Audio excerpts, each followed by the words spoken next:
tell you no say, I lie them I tell. I just love our unity, we man. Caribbean people, right across the nation, we are put no flag them. Come make we hold hands, all of we are one. No matter where you come from, we jump. Caribbean people, right across the nation, we are put no flag them. Come make we hold hands, all of we are one. No matter where you come from, we jump. Them is the Trinidad people, no like Jamaica, neither Antigua, nor Grenada. All the chat them a chat, we a move forward. But mind of the pot, we a move forward. Whether you slim or fat, we a move forward. Whether you white or black, we a move forward. Move forward, we a move forward. Caribbean people, right across the nation, we a put no flag them.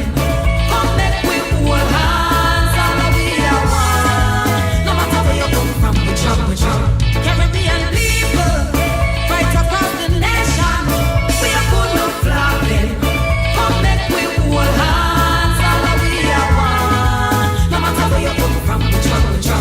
No want to hear me no Caribbean, we a come from far, you know see how we jump. Pick up your place, all of your island, represent with your flag while we sing the song.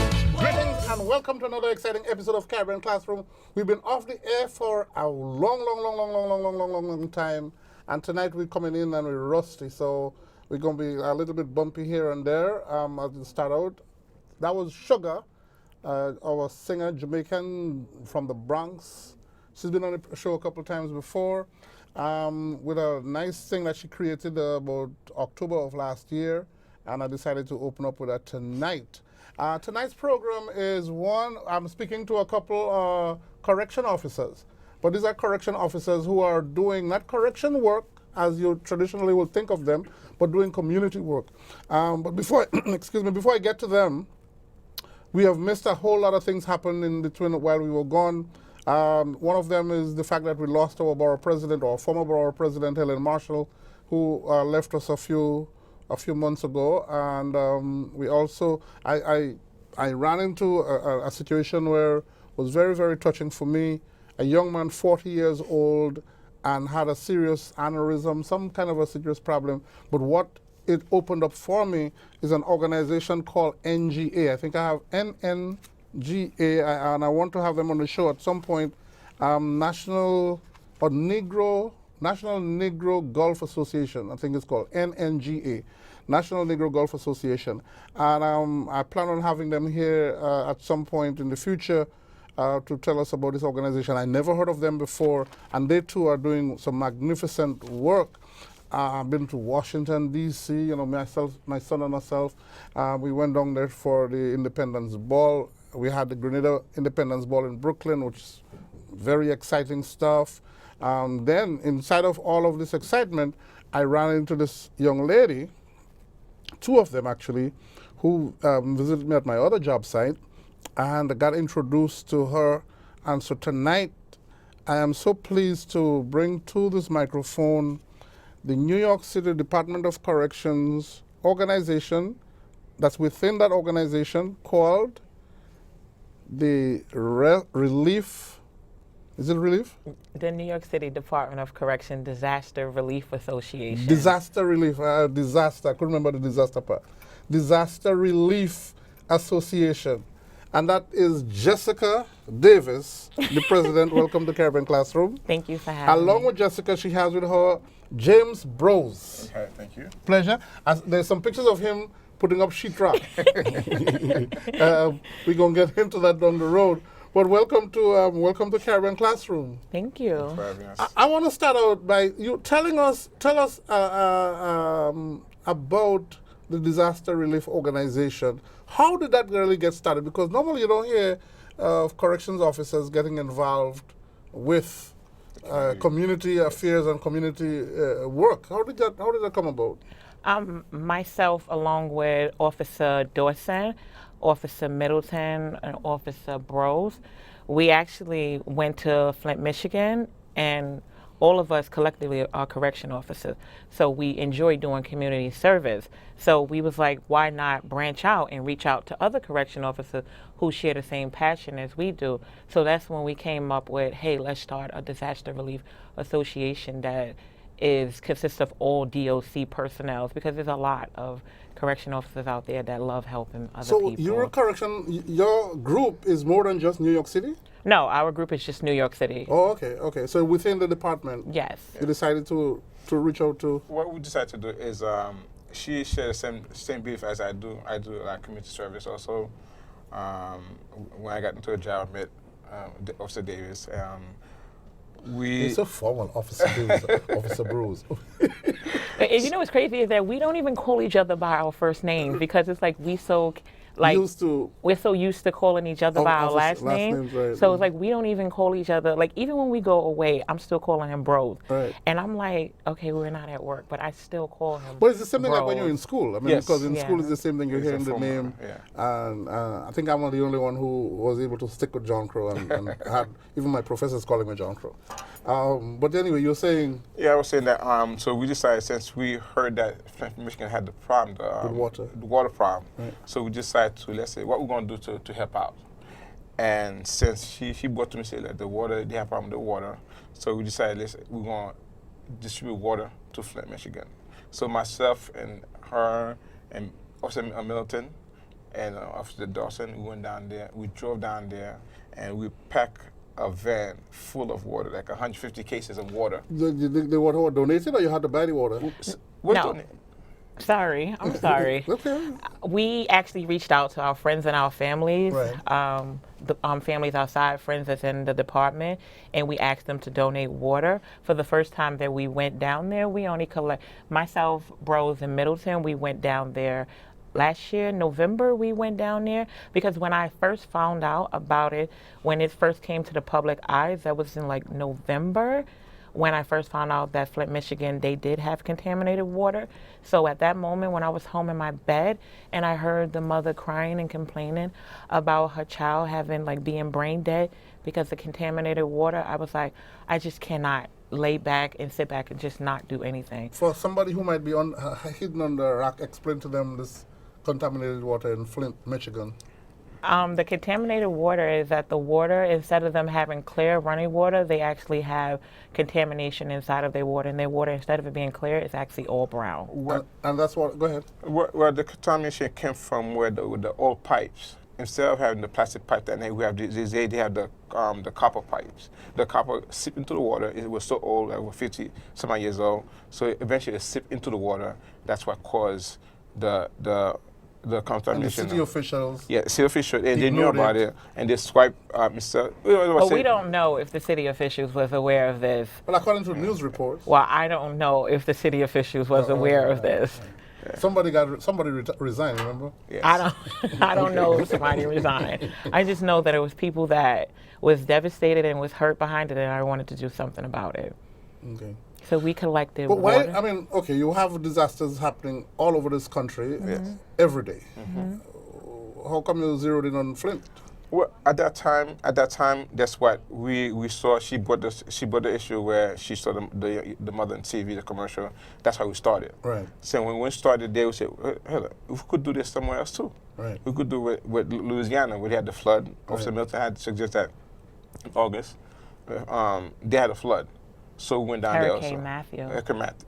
So we went down there also to help out with this. Oh, so you're getting real international. No, when you go to these other states, yes, because Michigan, Louisiana, are you reaching out to correction officers in those states as well? No, I reach out to the National Guard, and the National Guard refers me to whatever charity is doing the work. The National Guard referred me to, when I went to Flint, Michigan, they referred me to Sandra. She's the first lady at the Greater Holy Church of God in Christ. Okay. And they referred me to her, and then we go down there and we partner So up you with partner them. with others? Yes. Okay. But have you ever thought of reaching out to the correction officers? No, we never thought about reaching out to So the brother, isn't there a national association of correction officers? I'm not sure. Yes, Yes, it is. Yes. You saying yes? Yes, they do. Okay. I'm not sure. Oh, okay. I'm just saying, I would think that as a correction officer from here, going over there. Well, matter of fact, we are going to Police Week in May this year, from the 12th to the 15th. maybe when we get there, we speak to You correction officers. start networking. Exactly. Start Start networking. There you go. So now, okay. So you went to Flint, Michigan. What was that now, outside of just distributing water? Anything stood out for you in Michigan?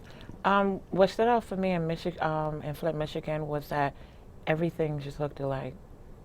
There was nothing there. There was like the whole state just looked like the buildings, the houses, the business, everything was just like destroyed, devastated. I was just like, I looked around and I was just like, there's absolutely nothing there. And the homes and stuff was destroyed, and I was just like, when I went there, just driving there, I was just crying because it was really sad, because I'm like, I can't believe that people are actually living like this or being forced to live like this. Really? That bad? Yes. Any stories, anybody that you spoke to? We spoke to a lot of people, and they was just really happy to just have us come over there and just distribute water, because we distribute water, Similac, food. We distribute package, like, what is it called? We distribute care packages and stuff like that. Okay. And they was just really happy. One lady was telling me that she didn't know where, she has 5 children, and she didn't know where she was going to get water or formula from to feed her children at all. It was just the experience. It was in really the United sad. States. Yeah. Yes. In these United States. But remember that when water is very essential to our body, and that's why the state was devastated, because if you have no water, then you can sustain life. So a lot of people was fishing out because there's no water. The water was extremely black. Yes. Did you, while you're there, you saw the examples of the bad water? Yes. Yes. We did. You really saw it? Yes. And it really is dirty? It's really Yes. dirty. We went by Really the bad. Flint, Michigan plant where they have the contaminated water. We didn't go inside, but we drove by it. Now, since then, is there anything that you know has happened to improve? The last time when I spoke to Sandy, she said that things were still the same. They were still in a water crisis, but I believe that the government is doing They're trying to do something now. about that. I'm not really sure though. Okay. Now we have this disaster relief organization within the corrections department. Association. What I keep saying, Organization. Organization. Okay, association. I'm sorry. I custom organization. Association. What has the reaction to the department been to your association?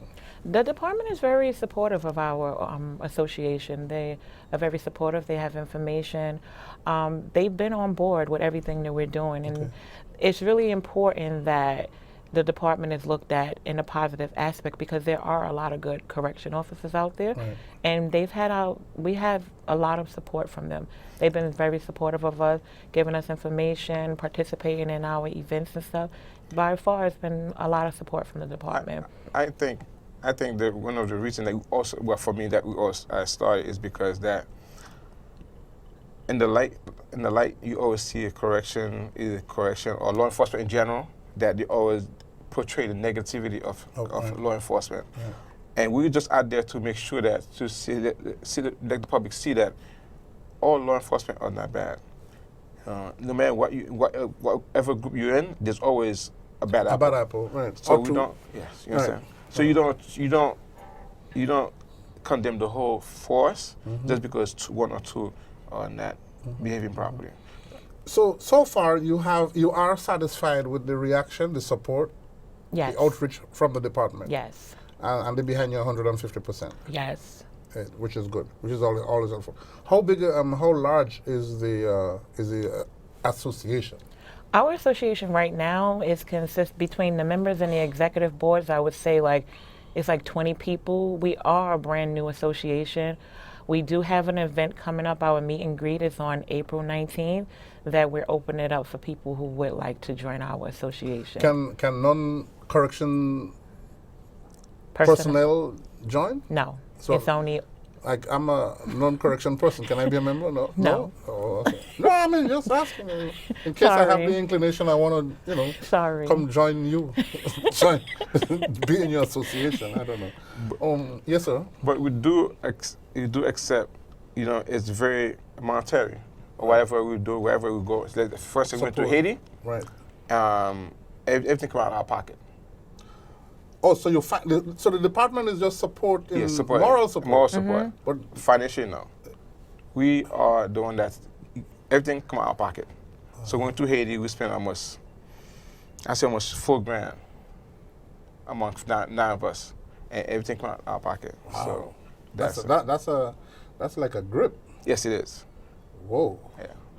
And there, I mean, but you're a not-for-profit organization, a fully 501c3 organization. Right now, I'm in the process of establishing that as a Right. 501c. And so that people can make contributions to you. Yes. And get the taxes and so forth, which is important. Is there any kind of a dissatisfaction that you've had so far as Louisiana? Louisiana, Flint, Michigan, and Haiti. And Haiti. Yes. Out of the 3 locations that you visited and made your contribution, so to speak, is there anything that is disappointing? Let's go with the disappointment. None. None? None. Regrets? No regrets. No, we have no regrets. At least myself, I have no regrets. No regrets. One thing about Haiti that I would say is that I wish that I had more people to donate food, because You mean to distribute or to donate to you? food so we could distribute out when we went over there. Because the saddest part for me with Haiti was that we was walking outside of the hotel in Marsha, and it was like 3 little children from there. Marsha, I'm sorry, stand corrected. Well, you're not Haitian, right? My father is Haitian descent, but I'm American. You were born here? Yes. Two Haitian parents? Yeah. What? Two Haitian parents? Yes. But more than father? No, my mother is not Haitian. My father is Haitian descent. My mother. Why are you saying it like there's something wrong? I'm not saying it like it's anything wrong. I'm just My saying mother it. is Haitian. I'm not like that. No, I'm just saying it so it can be correct. But my mom is not Haitian. Your mother's here? Yes. And your father is from Haiti? Yes. So you had the best of both worlds? No, I'm have the American world. But You had the best of both worlds? Exactly. That's what I said. What's wrong with that? Nothing is wrong with Okay, it. don't try to run away from that. Come on now. I'm not trying to run All away right. from it. So then the 3 children outside of the hotel had your heart pulled on your heartstrings? Even to today, my heart is still just hurting because I just wish that particular moment that I could have done more. Like they was I don't understand the language that well, and I was asking bros like, what are they asking for? Because they was just standing right there. They was like 3, 4, and 5, and they was just standing right there, and they was just staring at me. So I'm like, what do they want? Do they want clothes because I have clothes? And I said, do they want money because I can give them money? He was like, no, they want food. And it brought tears to my eyes because I didn't have any food to give them. And then I did not know where the market was to go and buy food for them. And I was just like really hurt because I just wished that particular moment that I could have done more. So people hearing you talk this language right now, someone listening to this program right now, and you're mounting, is there a trip coming up anytime soon? Yes, we have a trip going to, it's an police week. Okay. Well, I'm saying outreach trip. We have not. Right now, we just came back from Haiti. Right. And we're focusing on our meet and greet. We have not decided what our next mission will be, but we will be going back to Haiti though. Oh, Haiti will be next. Yes. Trip. That's what I'm getting to. Okay. So you're looking at Haiti as your next destination, yeah? Yes. Well, our continued destination. Well, I mean, the next time you do travel out again to Yes. do an outreach would be more than likely Haiti. Yes.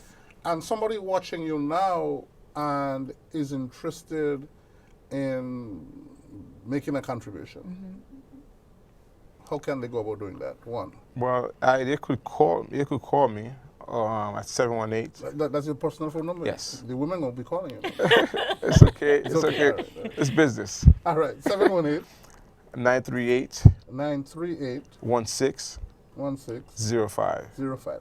No, is the goal more, like you were saying, more food or more supplies? Or what would be the... Well, supplies, it consists of either a care package, right. Clothes, food, anything that people, because they are extremely in need of those 3 items. Right. Yeah.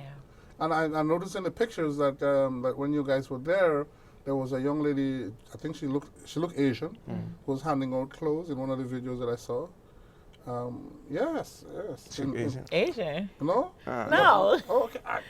She looked Asian to me. Oh, you talking about Officer Pegues? Okay, I don't know. Oh, wow. I was not there to ask her, her nationality. I just said she she's looked not Asian. Asian. All right, okay, she's not Asian. But I'm saying she was distributing clothes to young people and what have you. But you're saying food is a necessity. Yes. The children. Now you are Haitian born Yeah, Haitian born. and a correction officer. Yes, I am. All right. And involved with this association, this relief association. Now, going back to Haiti and working with your countrymen, so to Yes. speak, you had to have some memories. Well, Haiti is very troublesome. It's when we went there, it was insecurity.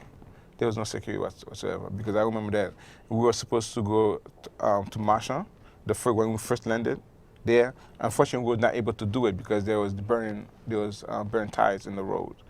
I was traveling to Haiti every year, so to me it was like going back again. Oh, so you Yeah, frequent. I go there frequent. frequent. Yes, All I'm a right, all frequent right. flyer there But it was your first time going in as a group. on a mission, so to Yes, speak. yes. And how different is that from when you go there on a holiday? Because on your holiday, you're going look on the beach, you're going in the mountains, you're going eating fruits. Well, You ain't have time to looking at nobody who need help. no. Well, before I got involved with them, I go there with my friend and I would go there, and we always do something like that. Either do like a canteen On a small level. on a small level. Okay. Yeah, but working with them it was very interesting because It's funny you use that word. Them. With them, right? Like he's not belonging to the group. No, not that. Like, no. What he's trying to say is that we was like, it was different for us. It was my first time in a country, and I didn't know anything. And it was like I had 1,000,001 questions that I was asking him. At one point, I actually think that I was getting on their nerves because I had so many questions Yes, I was asking. Yeah, How are you gonna agree with it? How do you know? No, because here's the thing. When you're on a mission like this, right, and you don't know anything, one of the smartest things to do is just observe. Listen and observe. And you ask the questions sporadically, you know, intermittently. But when you constantly, so what is that? What is this? Why is she doing that? Why is she standing here? What are you asking for? And you know, is that... No, but I want to know, like, where road are we driving now? No, but sometimes you just sit back and just enjoy the moment. No, then I'm not going to know where I'm going. Yes, though. you would. Yes, you would. Eventually, it's going to come to you. But we're driving on a Pacific road. I want to know the name of that road that we're driving on. And so then you make a mental note for yourself. I'm telling you, it's a good strategy because you're not even if I explain to you, and you help me out here, right? Yes. Even if I explain to you, well, okay, you're going down Granite Town. I use my country, or you're going to Marchand, or you're going to take a road in Haiti. You don't know where, you don't have a reference to work with. Exactly. You don't have something else that you can connect to because our brain works funny. It's always looking for something. Yeah, landmark. A little marker, something to connect to. So even if I tell you. Yeah, you don't know. That's not true. My brain remembers a lot of No, stuff. it will remember, but there's nothing to connect. There's a connect dot, so to speak, like something to anchor in this here, like, relationship. It's all about relationship. But anyway, you're going to keep asking questions. It's not a bad thing. It's not a bad thing. But I mean, I understand because it's new to you. Yeah. And it's like visiting home because you know your parents, well, your father. That's your home state of your father, so you're feeling kind of put upon. Anyhow, you are watching Caribbean Classroom. My name is John Curry, host and the producer, and tonight we're speaking to the Disaster Relief Association. That's part of New York City's Department of Corrections. And now that consists of Rikers Island, as well as the jails. Every borough jail, yes. Every borough jail, Yes. right? As well as the courts, yes? Yes, every borough jail, every hospital facility as well, too. A lot of people don't fail to understand. Rikers has 10 jails. Rikers is not only one jail; it's just 10 jails, Right. and plus the outside, the court, Brooklyn Court, Queens Court, Richmond County. That's just on Staten Island, and yeah. So it's all of your officers, all of your members, Yes. come from all of these different departments. yes. And you say you have about 75 right now? No. Yeah, 20. I said I have 20 right now. Oh, I thought it was 75. No, I only have 20 right now. So then we're reaching out to those other courts to get Yes. these officers on board. Yes. Definitely. And so hopefully this tape might help, somebody. Yes, it will definitely help. Hopefully. Somebody gonna see it. Haiti. Yes. Haiti had to be a special trip Yes. for more reasons than one. Yes. because you're going in after the earthquake, Yes, after that. right? And a lot of human Yes. disaster, a lot Actually, of human loss. actually went after Hurricane Matthew. Hurricane Matthew. That's the reason we Yes. went down there for. Oh, you went. So Matthew came after the earthquake. Yes, it came after the earthquake. After the earthquake. Right, Yes, definitely. last year. So you went Yeah. for the earthquake too, and No. Oh, just Matthew. We just Yeah. went for Hurricane Matthew that just Oh, occurred. all right, Because all right, it was so much disaster in Hurricane right, Matthew. right. Although I'm not taking apart from the earthquake was very disastrous too. Right. But Matthew felt that since we started this association, then we were able to, as a group, go down there under the umbrella of New York City Correction. Okay. So that's what. And again, the department came through.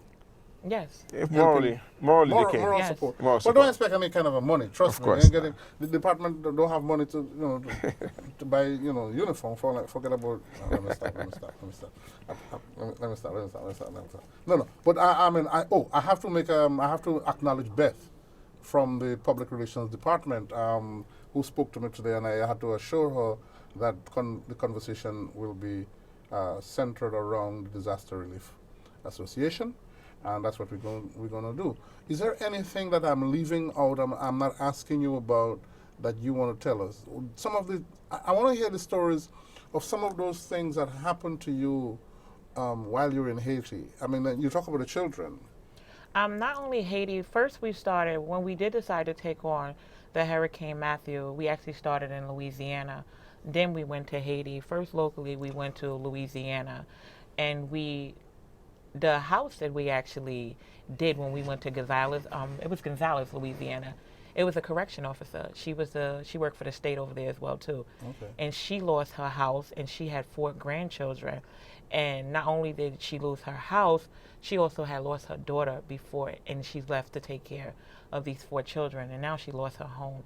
And we was able to go over there and help rebuild her home. None of us have ever worked in that kind of field. So wait a before. second, the rebuilding that we're looking at, that's in Louisiana? Yes. Yes, Louisiana. Can we see some of them footage of them putting on sheetrock and stuff? Do we have them? So you wait a second. I see you. No, I saw you posing with a drill. That was my first time. That was my first time putting up sheetrock, a wall, or anything, and the experience was like amazing. I never even thought that I was capable of doing any of that. When I got home, I'm like, okay, I can do my own plaster. I can put up my own wall. All right, I can save a lot of money in my pocket. Like, the learning experience for me, it was very good. I had a lot of fun, and this whole experience has taught me a lot about myself as well. And while too. you were putting up the plaster and all of that, you were not asking a whole bunch of No, questions. I wasn't, because see I that? was really into it. There you go. See that? So I wasn't asking That's no what I'm question talking at all. about. You were just working. Yes, I was working. Even when it's new. No, but the reason why I was working was because somebody showed me what to do, and then I was able to do it. And I'm like, hey, I want to do this, and I want to be like, I want to look at this lady's face when she comes home to her house and be like, hey, I was a part of that. And it was just like, the experience was like really amazing for me. All of these experiences has been life changing for me. Where do you get the materials from?